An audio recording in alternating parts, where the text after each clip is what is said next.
My name is Jemima Kiss, and I'm digital media correspondent at The Guardian. So basically I cover media and the content side of technology, which is what I do most of the time. Okay, so why the interest now in the Scandinavian market? Being totally frank, I sat next to Carl from TicTail at a dinner at Web Summit, and he said, "You haven't been to Stockholm?" And I said, "I'm sorry, I haven't," and was very aware I should have been. He was a little bit shocked, but yeah, he was very kind, hooked me up with Stockholm Business Region, who've given me an amazing schedule, sort of just under 2 days worth of stuff, and meeting as many people as I can possibly cram into that time, and it's brilliant. Okay, so you get 24 hours of sleep then when you get home? Well, no, I've got a 1-year-old and a 3-year-old, so sleep's out of the question, but no, it's all good. Okay. It's all good. I know the feeling. Yes. So what are your first impressions?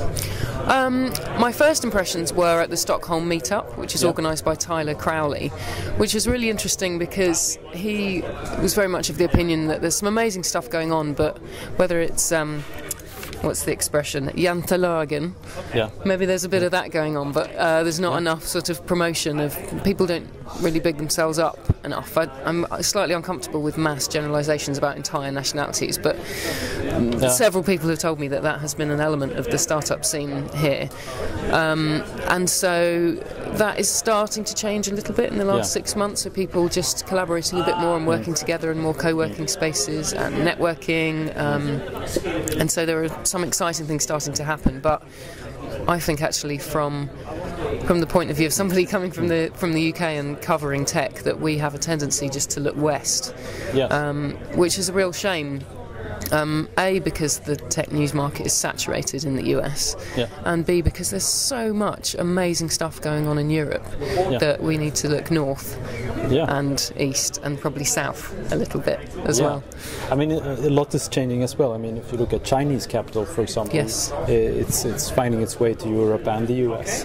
So I think I would like to comment a bit back on that, on the jantelagen. I think one thing is that we have too few journalists.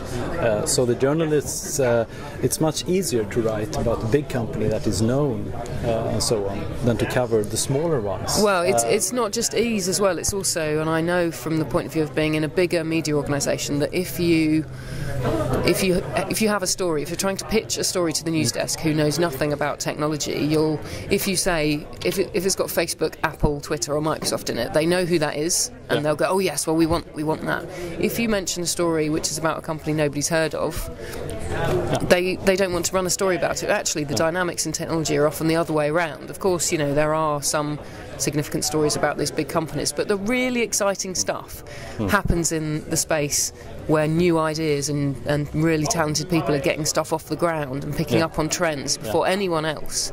And that actually is what we should be covering and what we should be writing about. So that's a sort of institutional problem I think we need to resolve. I totally agree. If you look at TicTail, I mean, that's revolutionary. I mean, 10,000 people, now 13,000 hooking up to a service that's not a year old. I mean, that's totally crazy, that kind of growth. Yeah, like looking at Klarna and TicTail as well, just a few examples there, is just definitely on the commerce side. Things are quite, they look beautiful, but they're also very well rationalised, very well thought out. You know, it's, you can, in a few clicks, make what was previously quite an accessible off-the-shelf service world. You know, you can make it, you know, it's much more achievable and accessible for people like Carl Valdekrantz's mum, interestingly, which is one of their target clients. I think that's really, I mean, Carl is obviously really brilliant and thinks out of the box. So what are your plans now for the afternoon? I'm going to, I've got the obligatory trip to Spotify upstairs, and going to Klarna, and then we've got a start-up dinner later on, and I'm going to try and go to the Vasa Museum and see the ship if I possibly can for about 10 minutes. Cool. Yeah. Thank you so much for your time. Absolute pleasure.